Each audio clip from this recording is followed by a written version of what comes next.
โอ้เพื่อนของมาเศร้าเลยดูขนาดไฟสั้นขึ้นของพร้อมกันเลยเว็บบ้านพี่สานั้นเห็นแล้วเหรอยังเอามีวะโอ้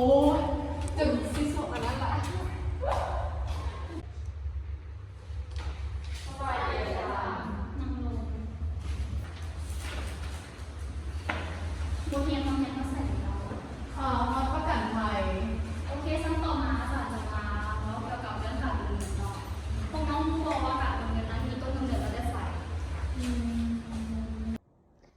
วิวัฒนาการของการโอนเงินแมนมีต้นกำเนิดมาแต่ดุนนานซึ่งเกิดมาจากหลายสาเหตุหลักๆก็คือการเปลี่ยนแปลงของโลกที่นับมือนับก้าวหน้าขึ้นเรื่อยๆมีการพัวพันกันของสังคมมีการยกย้ายถิ่นฐานบอนอยู่บอนเฮ็ดเวียกบอนทำเรียนศึกษาบ่ว่าจะอยู่ภายในก็คือต่างบ้านต่างเมืองต่างแขวงหรือต่างประเทศต่างทวีปและอื่นเฮ็ดให้มีการขนส่งจดหมายวัตถุสิ่งของต่างๆรวมถึงเงิน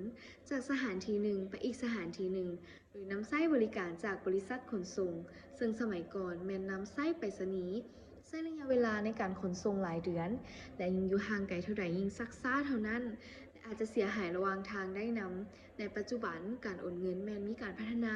มีความทันสมัยและว่องไวขึ้นกว่าเก่าหลายโดยบ่ต้องเคลื่อนย้ายเงินเลยเช่นในศตวรรษที่ 8 ในเอเชียใต้เอิ้นว่าฮาวาลาเป็นที่รู้จักกันดีในทั่วโลกในความหมายของการโอนเงินแม่นการโอนเงินที่บ่เป็นทางการโดยผ่านตัวแทนจำหน่ายหรือฮาวาลาซึ่งเป็นเพื่อนครอบครัวหรือคนรู้จักที่เชื่อถือได้เป็นต้นกำเนิดของการแลกเปลี่ยนเงินและเปรียบเทียบค่าของสกุลเงินที่ได้รับความนิยมของโลกและปัจจุบันมีการนำใช้เทคโนโลยีที่ทันสมัยสามารถโอนเงินด่วนบ่เพียงแต่10นาทีปลายทางก็สามารถรับเงินได้ทันทีผ่านบรรดาธนาคารที่เป็นสมาชิกหรือห้างโอนเงินต่างๆที่เป็นตัวแทนของบริษัทโอนเงินเช่นบริษัท Western Union MoneyGram Speedlink และอื่นคุณระวังโดยอาจารย์น้องได้ฟังที่อาจารย์อธิบายว่าโดยฟังโอเคฉันพอจะมาเอาตัวนี้ต่อเนาะ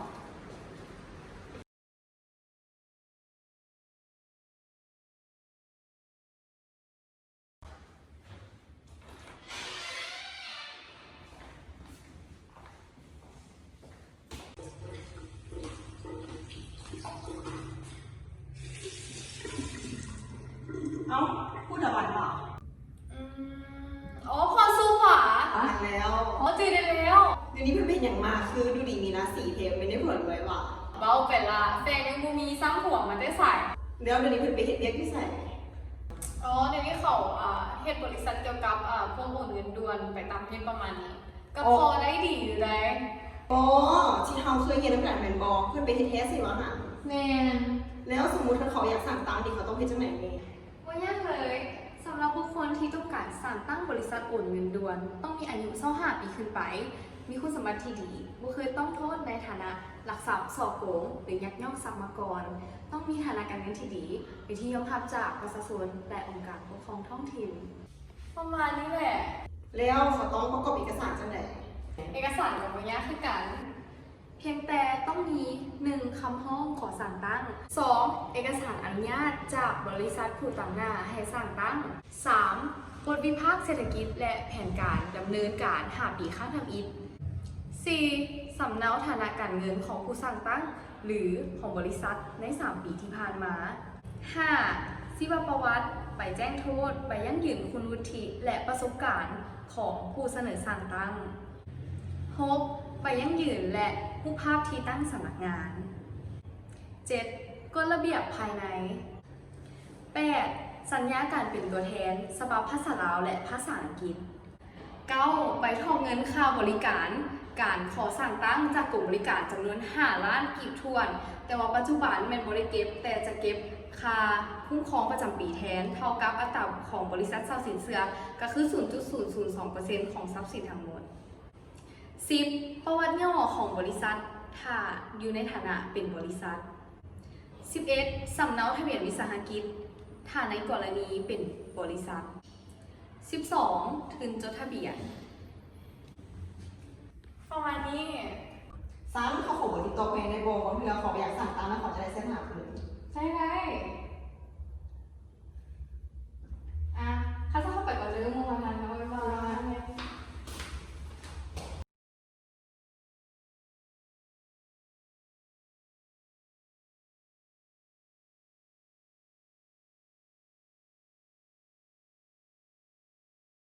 ฮัลโหลทักทายลูกค้าที่เข้ามาใหม่เนาะทักทายจ้าวันนี้มีสินค้าดีๆมาแนะนำก็คือจะเป็นอย่างไรบ่ได้เลยนอกจากน้ำหอมจ้าน้ำเข้าเองหิวมาเองจากฝรั่งเศสบอกเลยว่าของแท้แน่นอนแต่ราคานี่โคตรแบบยอมเยาวมากใครมากินไดแบบไดพิมพ์มาเดี๋ยวให้เบิ่งเนาะใครมากินหวานกินเซ็กซี่อย่างพิมพ์มาเลยจ้าใครมากินหวานพิมพ์มา1ใครมากินเซ็กซี่พิมพ์มา2เดี๋ยวให้เบิ่งเนาะเดี๋ยวจะสัมผัสกินให้เองเนาะโอเคจ้ะกินหวานหลายเนาะกินหวานหลายเดี๋ยวให้เบิ่งกินหวานตัวนี้เลยบอกเลยว่าโอ้ยทุกคนต้องจัดแล้วหอมแบบสาวแบบหวานอ่อนๆนะจัดเลยตัวนี้ใครจะเอาแมนแคปเนาะใครจะเอาแมนแคปเดี๋ยวเราทักหาแม่ค้านะจ๊ะพิมพ์ที่อยู่อย่างจุดดีเด้อโอเคสาวตอกแคปเลยจ้าโอเว่นแคปจ้ะแคปเดี๋ยวแคปเราทักหาแม่ค้าในเด้อโอเคจ้าสำหรับมื้อนี้เนาะแม่ค้าขอจบไลฟ์เพียงเท่านี้ก่อนเนาะเดี๋ยวมาเจอกันใหม่อีกแล้วนี่จะแจ้งอีกรอบนึงเนาะโอเคจ้าบ๊ายบาย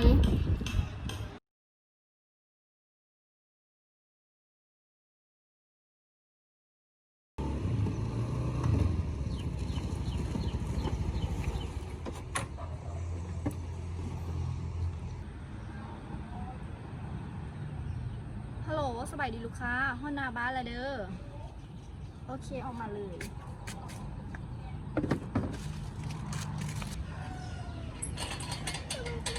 สบายดีจ้ามาส่งน้ำหอมบอก โดยมาแล้ว อันราคาเท่าไหร่นะ 650,000 กีบ เจ้ามีเงี้ยนี่มาซีบอก มีเดี๋ยวส่งให้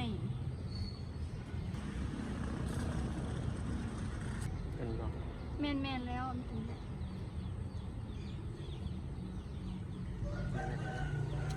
โอเคเข้าใจ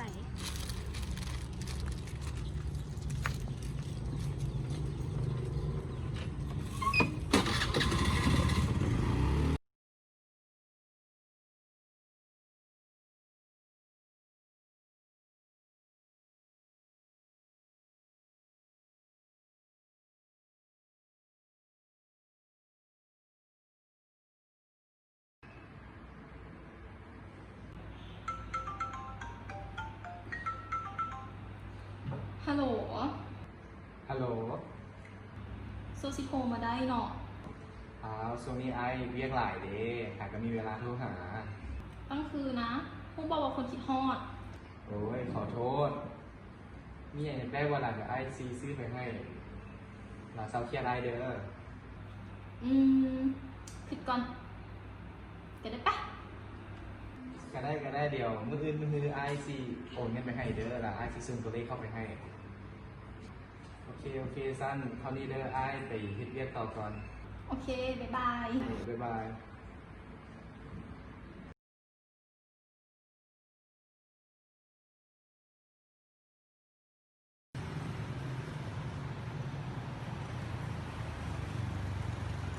สบายดีลูกค้าใหญ่สวยโบโดยสบายดี อันนี้เป็นตัวแทนบริษัทโอนเงินเนาะแม่แล้วบริษัทพวกเขาเป็นตัวแทนทางWestern Union MoneyGram และก็ SpeedSend เลยเจ้าลูกค้ามาทำเงินบ่โดยแม่แล้วขอบัตรประจำตัวกับตัวเลขแม่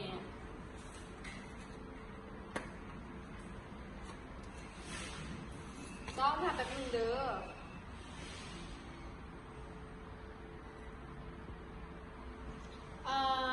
เป็นจำนวนเงิน $2,000 US กว่าเจ้าโดยมาแล้วโดยค่ะแบบนึงลูกค้าต้องการหับเป็นเงินกีบหรือว่าเงินต่างประเทศเจ้าเอาเงินกีบรบกวนเซ็นบอลนี้ให้นี่